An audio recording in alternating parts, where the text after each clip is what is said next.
दिमाकुसि बिया बाथौ गुथुमनि खुंगा 32 बोसोरसालिया जथुमाखौ खुंनो साखाफारा जाबाय।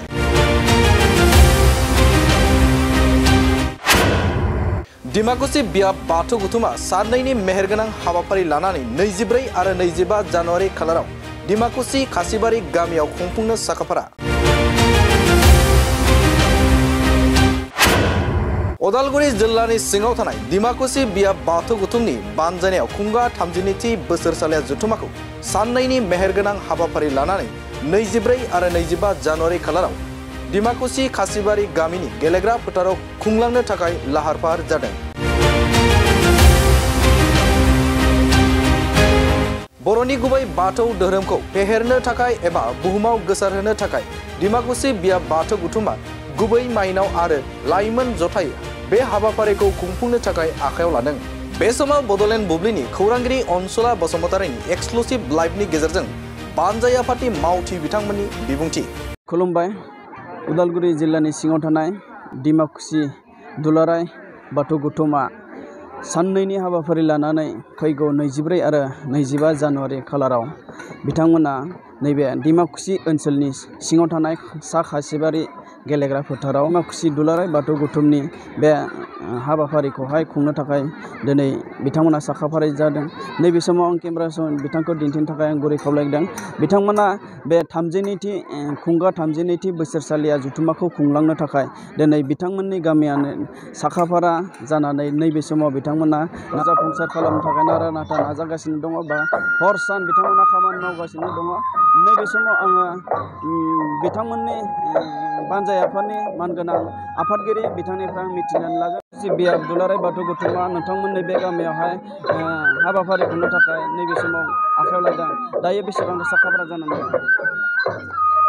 खुंगा 32 बोसोरारि जथुमा दिमाकुसि बिया बाथौ गुथुमनि बे फैगौ जानुवारि दाननि 24 आरो 25 थामहिनबा बुधबार आरो बृहस्पतिबार खालाराव जोङो बे जथुमाखौ खुंनो लाहार फाहार खालामदों आरो बे जथुमाखौ खुंनो थाखाय दासिमहालागै जोंहा एसे आद्रा जाना दंबावो। जोङो बे खामानिखौ गामिनि बोराय बुरै सेंग्रा सिख्ला बयनिबो मदद आरो नाजानायनि गेजेराव जोङो जाफुंसारनायनि लामायाव जोङो सफैबाय। जोङो बे हाबाफारिखौ जाफुंहोनो थाखाय गामिनि बयबो न'आव थायालासिनो गोबां दुखु खस्थ'नि गेजेराव नाजानानै बियाबनि आरो धोरोमनि खामानि हिसाबै बयबो मुखुब जानानै नांदों नाजादों आरो बे हिसाबै जोङो दिनै हरसेनि गेजेराव आबुं महर मोनगोन आरो मोननायजों लोगोसे नोंथांमोननि बे चेनेलनि गेजेरजों आङो साफ्रोमबो चेनेल अनसायगिरि बिथांमोनखौबो खावलायहरगोन आरो जोंनि दिमाकुसि बियाबनि सिङाव 54 दालाय आफादनि साफ्रोमबो बाथौ सिबियारि आरो लोगोसे जोंनि ओनसोलनि गासै मेलेमजिबि दैदेनगिरि बिथांमोनखौबो बै हाबाफारियाव फैनानै बाहागो लानो थाखाय आङो बानजाय आफादनि मासिगिरि जानानै आङो गुरै खावलायहरनाय थाबाय। खुंगा 32 बोसोरसालिया जथुमायाव गिबि हाबाफारियाव मा थागोन? गिबि हाबाफारियाव जोंहा बियाबनि फारिलाइ हिसाबै जोङो बोसोरारि 3 बोसोरनि बिबान सोलायनाय बिबान एंगारनाय बे हाबाफारियाबो जोंहा गिबि सानावनो जानानै थांगोन आरो बिदिनो लाइमोननि आरो माइनाव आफादनि बे हाबाफारियावनो बिबान बोथोर बा बिबान सोलाय सोल' बे हाबाफारियाबो बेयावनो जागोन आरो मोनाबिलि समाव जोंहा आर'जजों लोगोसे जोङो हारिमु बिलिफांबो जोङो लाफालांनाय जागोन आरो नैथियाव जोङो गेवलां मेल हिसाबै जोङो बे हाबाफारिखौ साननैनि थाखाय जिथु खुंनो लादों 25आव जोङो बे गेवलां मेला आबुङै जोबहैगोन आरो मोनायाव जोङो बानजाय आफादनिफ्राय हारिमु बिलिफां आयदाखौ जोङो लाफाबावगोन। जोङो बानजाय आफाद हिसाबै हर लाखिनो थाखाय जोङो साखाफारा जादोंमोन, नाथाय दिनैनि समाव बोथोराबो गुसुद्रायखाय आरो गोबां मानसिया दिनैनि समाव न'खराव हारसिं जानाय बा खम अनजिमानि जानायखाय हर थानायाव असुबिदा जागोन होननानै बियाबा जोंखौ बुंफिननाय लेखायै जोङो हर थानाय बेबस्थाखौ जोङो खालामनाय जायासै। नंगौ बिथां बानजाय आफादनिफ्राय नैबे समाव जोङो मिथिनानै मोनबाय बिथांमोना डिमाकुसि बियाब दुलाराय बाथौ गौथुमा फैगौ 24 आरो 25 जानुवारि 2024 मायथाइयाव खुंनो थाखाय आखायाव लादों।